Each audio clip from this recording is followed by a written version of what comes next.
역대상 19장 그리고 또 20장의 말씀, 그 내용을 보면 다윗이 어디를 가든지 또 다윗뿐만이 아니라 다윗의 부하들이 누구와 싸움을 하든지 승리하고 이기는 일들이 기록이 되어 있습니다.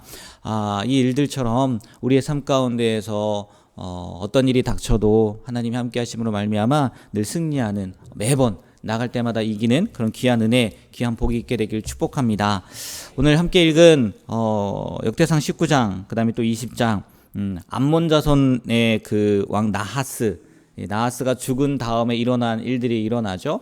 다윗이 나하스와의 관계 때문에 그 아들에게 조문을 보내잖아요. 조문단을 보내는데 웬걸 조문단이라고 생각하지 않고 또 부하들이 그 나하스의 그 아들을 그 아들의 부하들이 이거는 뭐 영탐하러 온 거다, 또 우리를 전복시켜라 한 거다. 그러니까 잘못된 보고죠. 잘못된 보고를 듣고 괜히 싸움을 걸었다가 그렇지 않습니까? 그 신하들의 수염을 자르고 그 옷을 잘라서 쫓아냈으니까 사절단을 그렇게 대우하는 경우가 어디 있어요?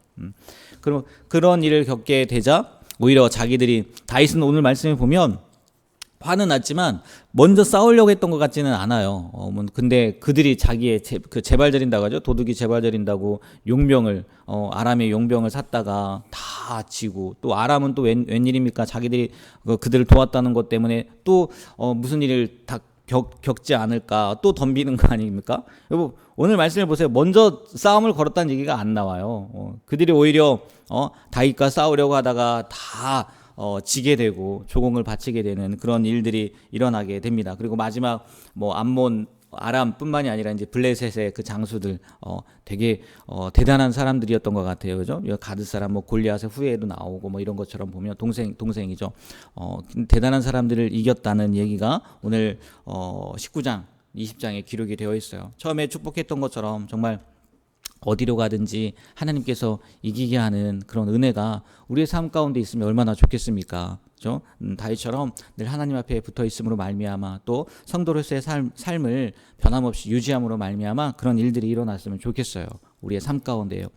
먼저 오늘 이 말씀을 통해서 19장에서 하나, 20장에서 하나 이렇게 말씀을 좀 살펴보려고 하는데, 먼저 4절을 보면 설명하면서도 줄거리를 이야기하면서도 한 것처럼 다윗이 조문단을 보냈단 말이에요. 선이죠.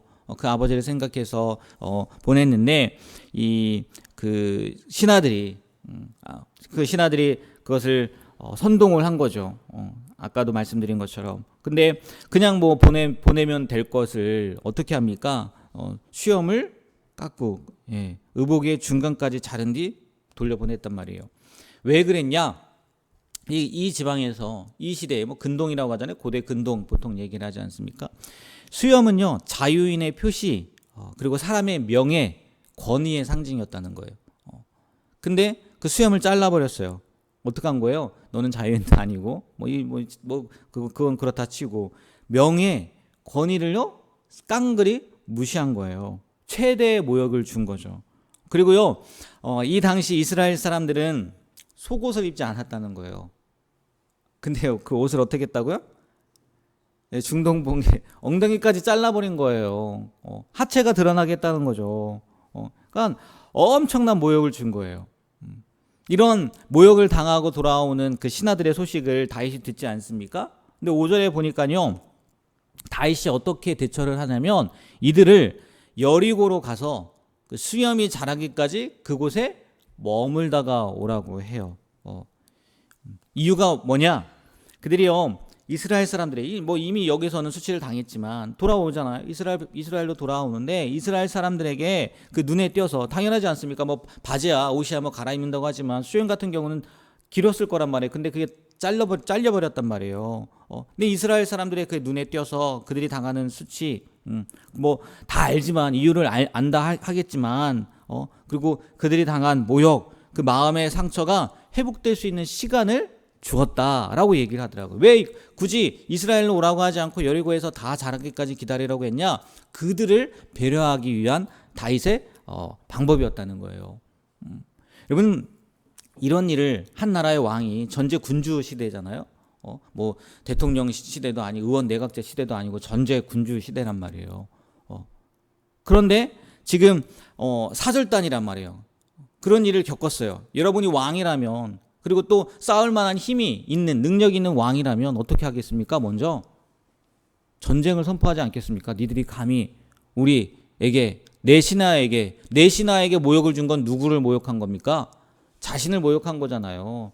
전쟁을 먼저 선전포고라고 하죠. 선전포고를 먼저 했을 수도 있을 거예요.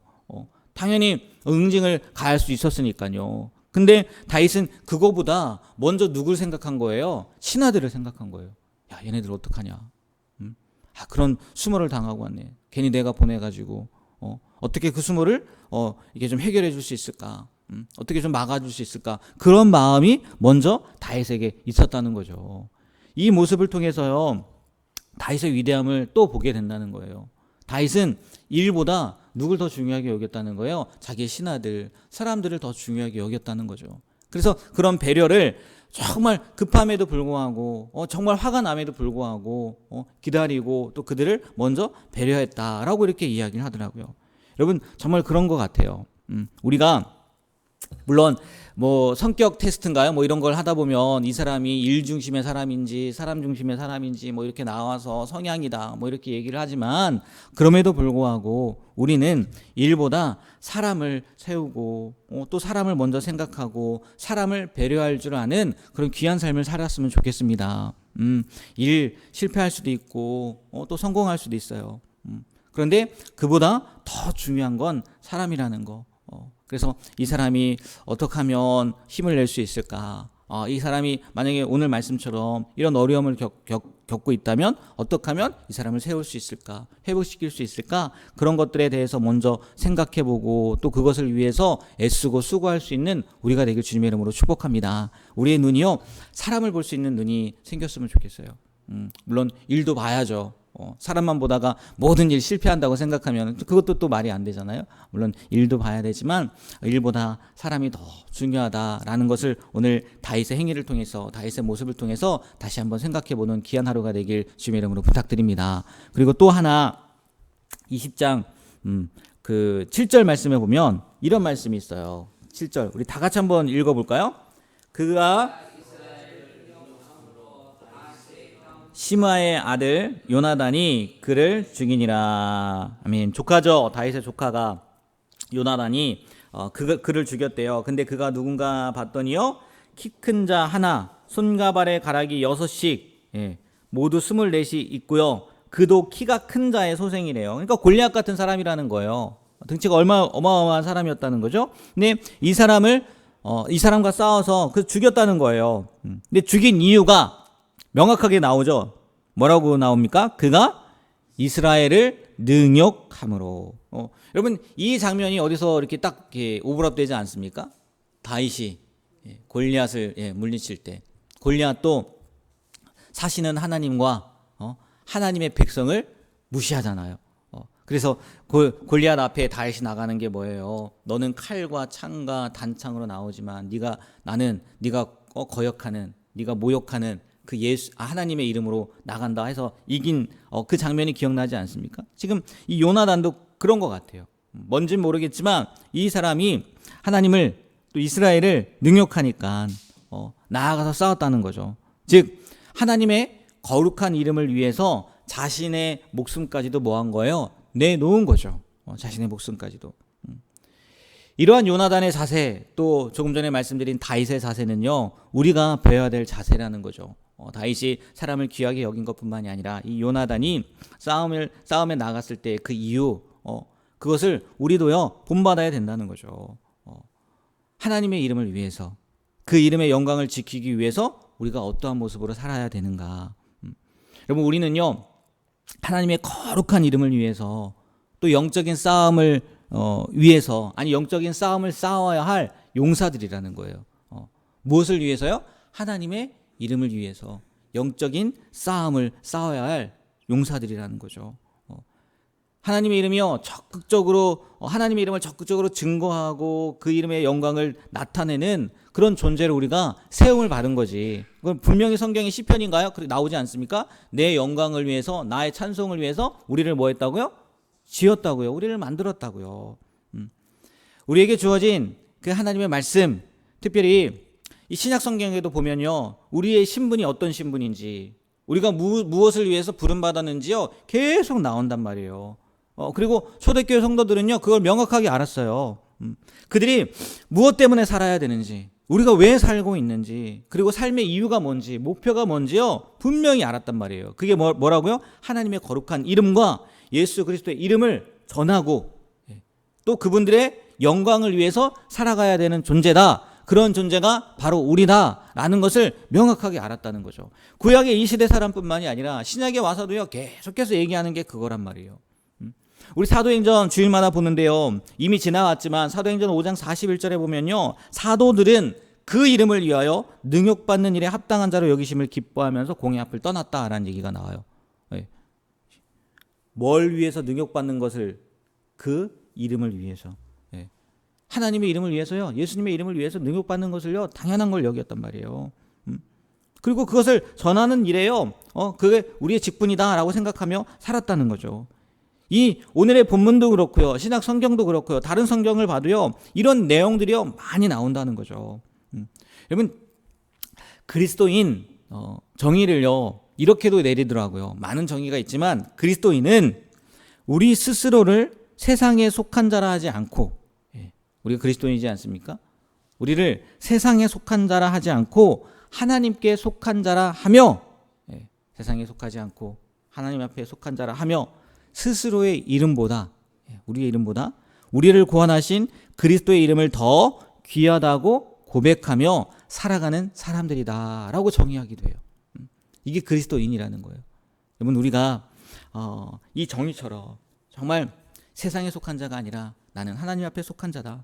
그리고 나의 이름보다 하나님의 이름, 날 구원하신 예수 그리스도의 이름이 더 귀하고 그 이름을 증거해야 된다. 증거하는 존재가 바로 그리스도인이다. 나는 이 명제를 가지고 오늘 하루도요 우리가 주님 앞에 부끄럽지 않은 삶, 주님의 이름을 드러내는 삶, 더 나아가서는 주님께 영광 돌리는 삶, 하나님의 이름이 모욕받을 때 가만히 있지 않고 이렇게 붕괴했던 것처럼, 요나단처럼 우리도요 이 세상 가운데에서 담대하게 하나님의 이름을 선포하며 살아가는 귀한 삶이 되길 주님의 이름으로 축복합니다.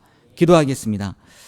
하나님, 오늘 이 다윗의 모습을 통해서 또 요나단의 모습을 통해서 사람이 먼저라는 것, 그리고 우리의 존재가 어떤 존재라는 것, 우리가 무엇을 위해서 부름받았는지 말씀을 통해서 다시 한번 생각하게 되고 또 깨닫게 되고 다짐하게 됩니다. 일도 중요합니다. 잘 해내야 되니까요. 그런데 그 일을 하는 사람들 소중하게 여기고 또 귀하게 여기고 그들의 마음을 헤아릴 줄도 아는 그런 귀한 지혜 또 능력 허락해 주시옵소서. 또 무엇보다 우리는 하나님의 영광을 위해서 지음받은 존재라는 것, 어디에 가든지 날 구원하신 그 예수님의 이름, 또 온 세상을 만드신 하나님의 이름에 먹칠을 하는 것이 아니라 그 이름에 영광을 돌리는 하나님을 자랑스럽게 만드는 그런 귀한 삶을 살아가는 우리 모두가 되게 하여 주시옵소서. 오늘도 정말 하나님이 기뻐하시는 하루, 또 하나님이 함께 하시는 하루를 살아가게 되길 간절히 소망하며 예수님의 이름으로 기도합니다. 아멘.